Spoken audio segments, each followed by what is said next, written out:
how to connect Pixel Tap to Metamask. Hey guys, in this video, I am going to show you how you can connect Pixel Tap to Metamask. So make sure to watch this video till the end and let's get started.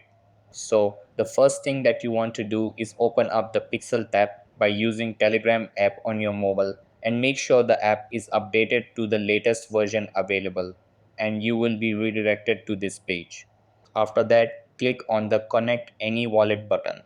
Over here, you will see a list of wallets. Select the Other Wallet option.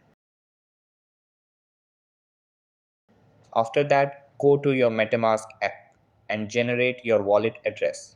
Once you have the wallet address, copy it and paste it back into the Pixelverse dashboard. Finally, click Made It and your wallet will be successfully connected. So that's how you can connect Pixel Tap to MetaMask. That's all for this video.